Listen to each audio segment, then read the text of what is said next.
This woman, Kimberly Alexander, is claiming that Tristan Thompson is the father of her 5-year-old child. Tristan already took a DNA test and it came back negative and conclusive. So is she entitled to a second test? I was actually quoted in this article, and my answer is no. I'll put the link in the comments.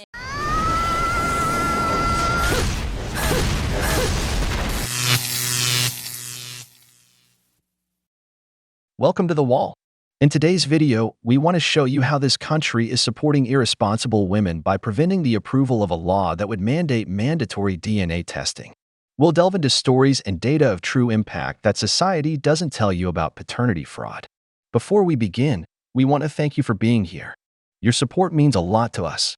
If you like what you see, we invite you to subscribe to the channel and give us a thumbs up. We'd also love to hear about your experiences in the comments. Your engagement helps us grow and reach more people.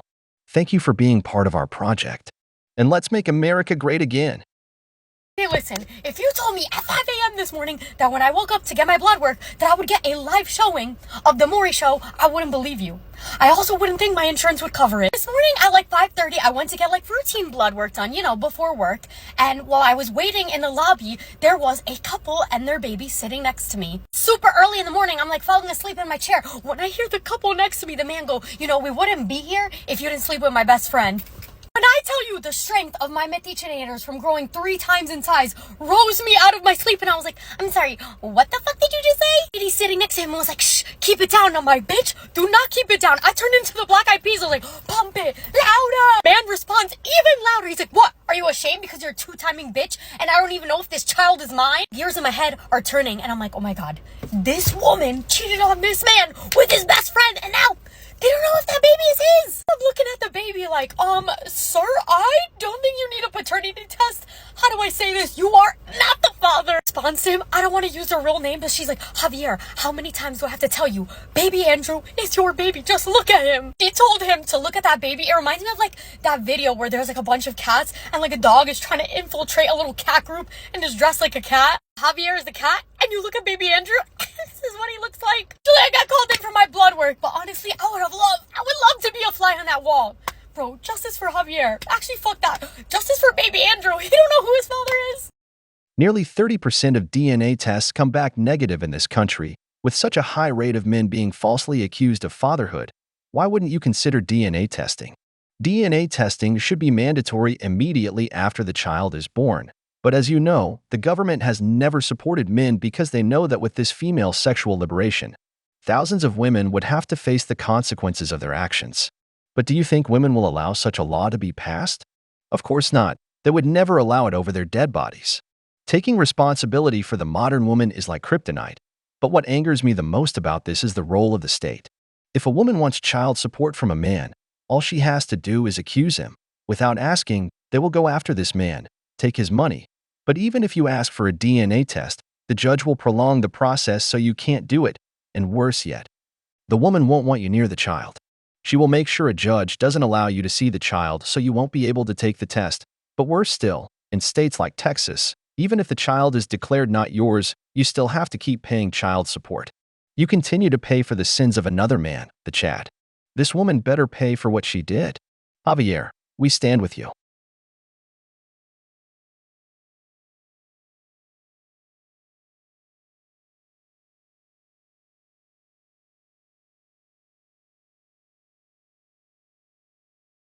He married his high school sweetheart at 19. Family man. Had 3 children, 2 boys and a girl. But after 10 years, his wife told him that she no longer felt like she was in love and she wanted a divorce. It took CJ a little while to bounce back, but when he did, he joined the military. He wanted to get away, he wanted to travel, he wanted to start a new life. When his ex-wife found out that he joined the military, she wanted a child support increase. The military said they was cool with it, but they had to test all of the children before they did it. So they had a DNA test on all 3 of the kids, and it showed up in court for the results. And the judge read the following. When it comes to your oldest son, Junior, you are not the father. When it comes to your middle son, you are not the father. When it comes to baby girl, you are not the father. CJ cried so hard in the courtroom that he passed out. This woman stood in court with a straight face. It said, well, he's the dummy. for believing that they were his kids.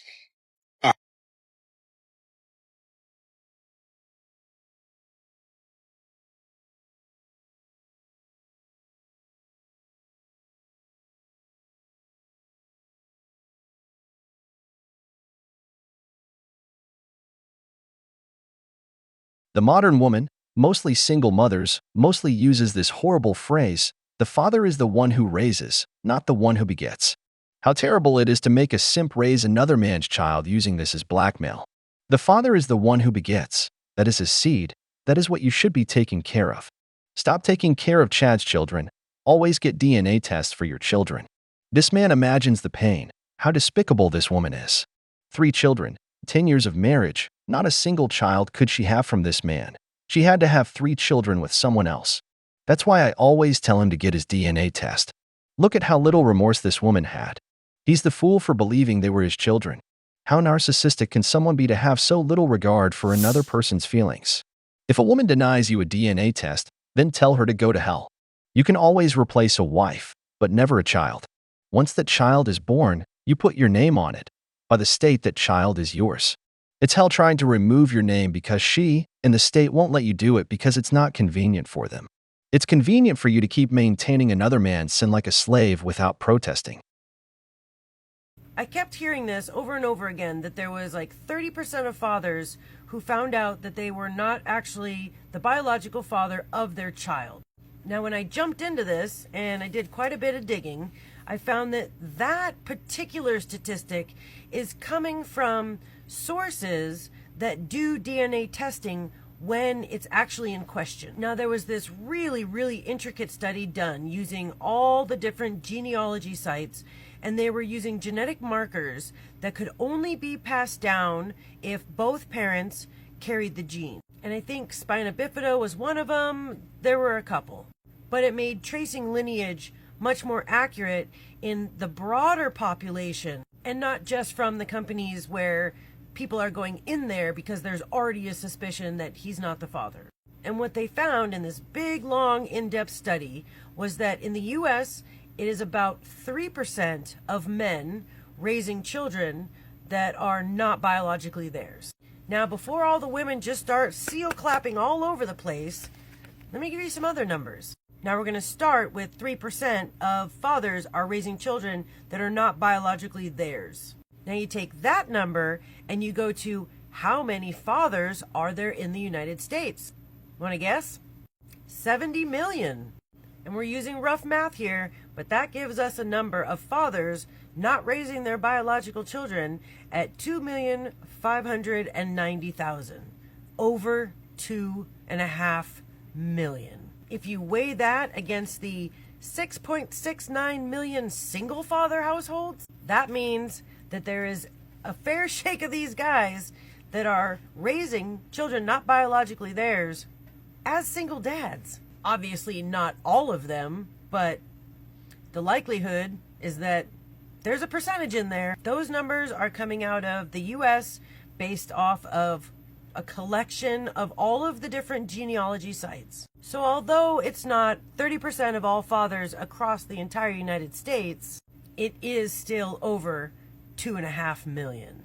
And that's an awfully big number for women to always just want to point the finger at the men. So, fucking DNA don't lie. The damn DNA never lies. Did you all hear? Brothers? 2.5 million men. That's almost all the men from some entire states in the country raising Chad's children because women couldn't stay faithful to their commitment. And you, knowing that, why don't you get it done? When we know that for women, taking responsibility is like kryptonite, look at how happy women are knowing that. But today it might be another man, but tomorrow it could be your son.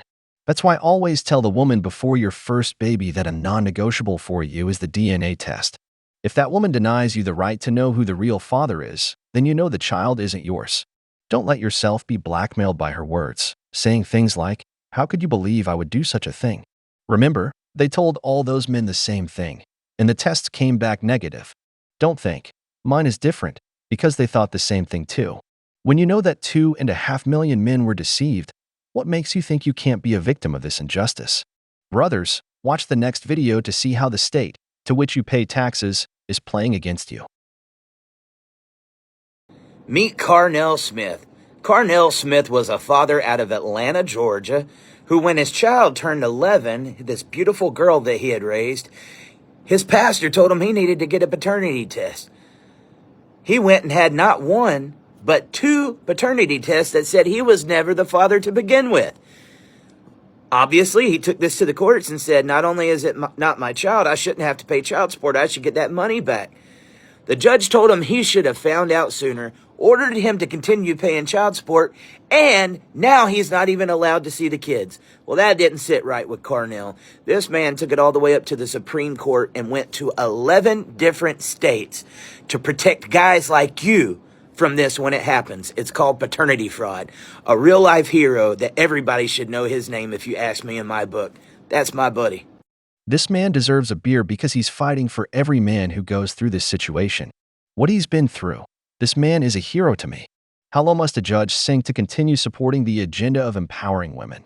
He had to go to the Supreme Court in 11 states to prove his abuse because even with evidence in hand, a man in this country still has to fight to prove his innocence. This should be punishable by law because, brothers, a man can get married 1 to 4 times, lose everything in the marriages, end up alone in his old age, spend thousands of dollars on child support and alimony, and still stay strong. But your children, that's a line a woman should never cross because no matter how strong you want to be, this destroys a man mentally. One doesn't mind working like a slave just to ensure his children are well. Because every man of value takes care of his seed, he doesn't mind sacrificing his life to give his children a great life. But for a woman to tell you that all your work, effort, and love were for another man's child, and even with proof, the state wants to force you to support Chad's children, and that woman just tells you not to do it again and you can go home. This system is cruel to men. 30%. That's 30% of all men who go to actually get paternity tested turn out to not be the father. So out of every 100, 30 of those will not be the dad. So it does leave me to wonder why, when a baby is born, why don't they just DNA test at that time? Understanding the fact that sometimes the dad's not involved, but that seems like it would clear up a whole bunch of issues. What's your thought? Should they require DNA testing at birth? Because it's not in the state's best interest. They know that if they do this, there will be millions of men facing paternity fraud. I bet that more than those 2.5 million men would come to light. If the marriage rate is already low, this would make it even worse because they know that causing women to throw tantrums with their feminist marches against this law would be numerous. They know that this would decrease child support payments, from which the state collects billions. They know all of this very well, but what's worse is that men never unite to fight for their rights. I must acknowledge this about women. They organize massive movements, take to the streets to demand absurd laws that always intend to screw over men, but men never do something like that. We stay silent, enduring, when we could make the economy stand still just by protesting. Brothers, this video is for more men to wake up. That's why I'm sending this message with a bit of humor but with a true message because every day there is more abuse. Modern women are ruining the lives of good men, men who just wanted a healthy marriage, women who take away their assets, women who prohibit them from seeing their children, women who deceive them but still win in court, women who are giving Chad's children to good men. We have to wake up men because the government won't do anything for us. They will continue doing what's best for lining their pockets, leaving women without any legal consequences. Nowadays, DNA tests should be mandatory. We've reached the end of the video, but before we go, the questions are for you. Do you think DNA tests should be mandatory? Do you know any stories where a man discovers his children aren't his? If you enjoyed the video, make sure to give it a thumbs up, subscribe to the channel, and hit the notification bell. Your support means the world to us and motivates us to create more content. Stay tuned for the next exciting video from The Wall.